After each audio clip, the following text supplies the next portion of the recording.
Good morning. Luke verse 20 to 37. Jesus, grilled by the Pharisees on when the kingdom of God would come, answered, "The kingdom of God doesn't come by counting the days on the calendar, nor when someone says, 'Look here,' or 'There it is.' And why? Because God's kingdom is already among you." He went on to say to his disciples, "The days are coming when you are going to be desperately homesick for just a glimpse of one of the days of the Son of Man, and you won't see a thing. And they'll say to you, 'Look over there,' or 'Look here.' Don't fall for any of that nonsense. The arrival of the Son of Man is not something you go out to see. He simply comes.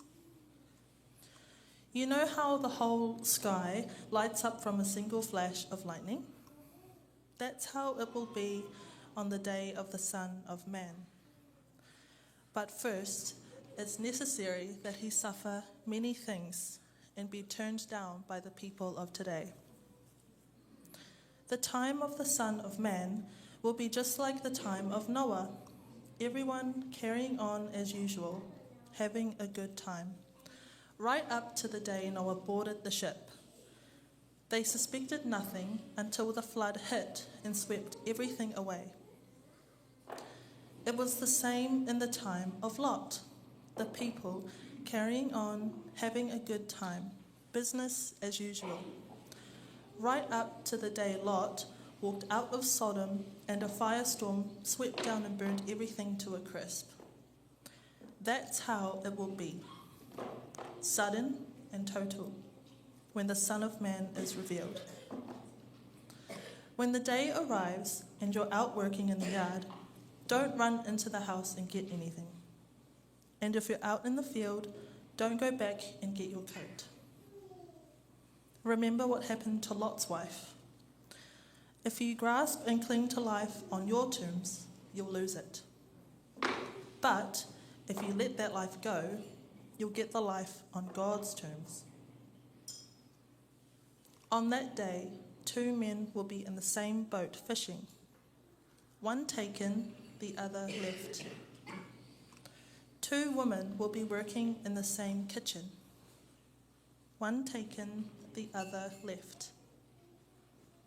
Trying to take this all in, the disciples said, "Master, where?" He told them, "Watch for the circling of vultures. They'll spot the corpse first. The action will begin around my dead body."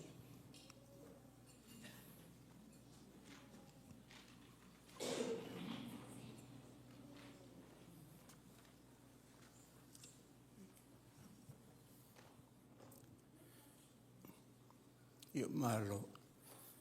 Ko hiri atu I e tahi tino o te kauwhale aio ki a Iehu. Pē ko a hea te pā mai ai te malo o te atua. O I tali re atu ai ki ei. E he mawhai ke I roa e tangata o na kikila ki na whakailonga pē ko a hea te pā mai ai te malo o te atua. Ka he ai he tino e lea ve kikila. Kikila tēnei pe lea ve a mai te iwi ko. A wā ko te mālo te atua e I lota ia te koutou. Ke whakamanu e mai te atua ki te whai taonga mana huionga paia. Ko te mamalu ma te wikinga ke tu mātu pēa ki te atua e kotahi. Ka mautu nei ke pā ki te whakawau, amen.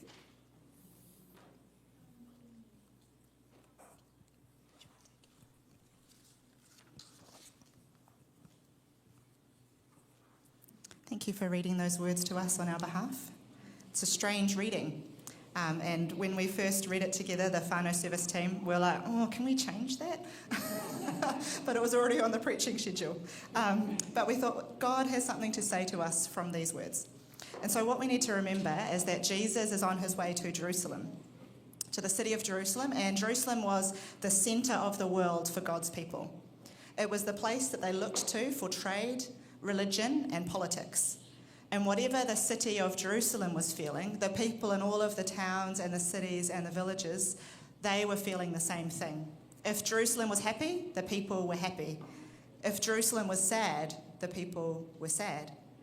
If Jerusalem was scared, the people were scared. And in this case, Jerusalem was angry, and the people were angry.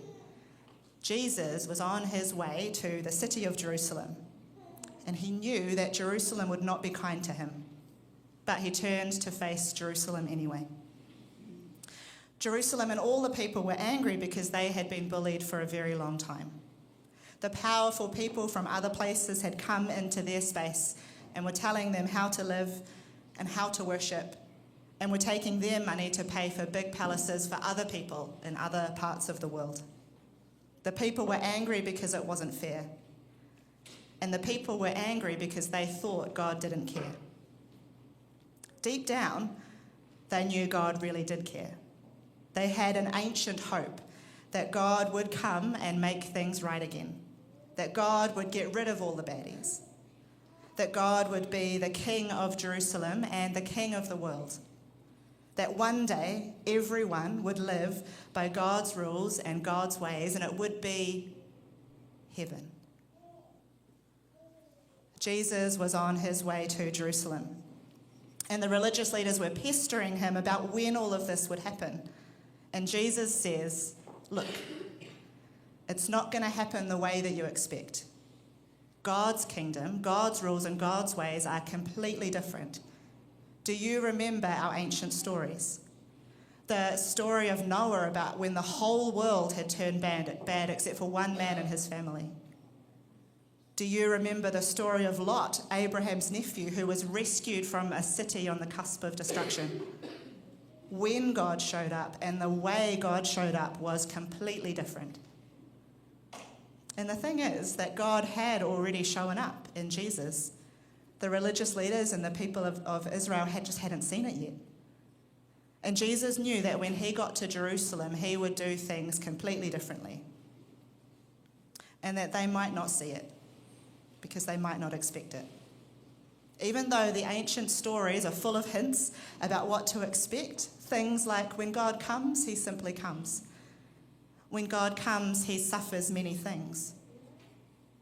When God comes, the bad things are destroyed and swept away. When God comes, don't hold on to the things that you think will make God or other people like you. When God comes, open your hands, open your eyes, and get ready to see and experience life in a whole new way. Because God's way of doing things is completely different. God's way of doing things is both old and new at the same time. All the old stories point to Jesus if we stop and look. If we stop and look at Jesus and not at the other things that want to be the centre of our world. There are places that we look to for trade, religion, and politics, and we expect great or terrifying things. And instead, perhaps we can listen out for Jesus' voice, which says, look, the kingdom of God is already among you. God has been doing the same good old things over and over forever. It's new to us if we let it change how we live, because God's way of doing things is completely different. God interrupts our lives, and our girls are going to come and say that prayer with us and for us again. And may these words sink into us as we put into words the things that we want God to know about our world.